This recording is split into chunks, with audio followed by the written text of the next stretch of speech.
მინსკის ხელშეკრულებაში წერია, რომ მხარეებს უნდა გამოიყვანათ მძიმე ტექნიკა კონფლიქტის ზონიდან. ამას არც ერთი მხარე არ აკეთებდა, მათ შორის რუსეთიც.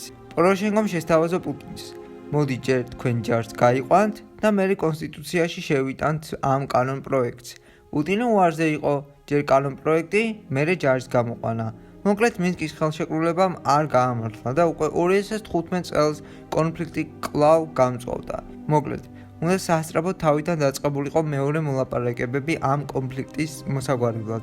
ამიტომაც 2015 წლის 12 თებერვალს უკრაინის, გერმანიის, საფრანგეთის და რუსეთის ლიდერები იკრიბებიან მინსკში, სადაც რასაკვირველი არის ლუკაშენკო. მინსკი 2-ის ხელშეკრულებაში უფრო მეტი დეტალები დაამატეს, მაგალითად დაამატეს პუნქტი, რომ ჯერ ცეცხლი უნდა შეწყვეტილიყო და მერე უნდა დაწყებულიყო მინსკი 2-ის იურიდიული მხარეების შესრულება.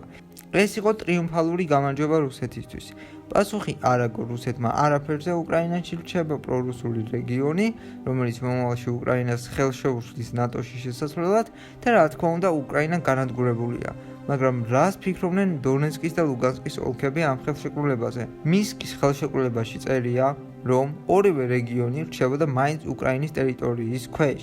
არჩევნები უნდა ჩატარებულიყო უკრაინული არჩევნების წესებით, მაგრამ სეპარატისტული მხარე აცხადებდა, რომ მათ არა განსაკუთრებული სტატუსის მინიჭება, არამედ დამოუკიდებლობა ან რუსეთის მფლობელობაში ყოფნა სურთ. მოკლედ რომ ვთქვათ, მინსკი 2-მაც არ იმუშავა და უკრაინის რეგიონში პრობლემები მაინც იყო, მაგრამ პოროშენკო მაინც ცდილობს კონსტიტუციური რეფორმების ჩატარებას და პრობლემის მოგვარებას, მაგრამ იგივე წინააღმდეგობებს ეჯახება. ხალხისთვის მინსკი 2, როგორც მინსკი 1 არის კაპიტულაციის ტოლფასი და უკრაინის ტერიტორიის რუსეთისთვის გადაცემის ტოლფასი.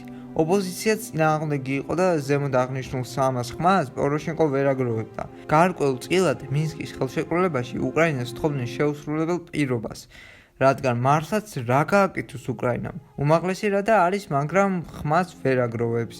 პრეზიდენტი ვერაფერს ვერ აკეთებს და ხალხი წინააღმდეგია, მაგრამ დოკუმენტს ხელი მოაწერეს.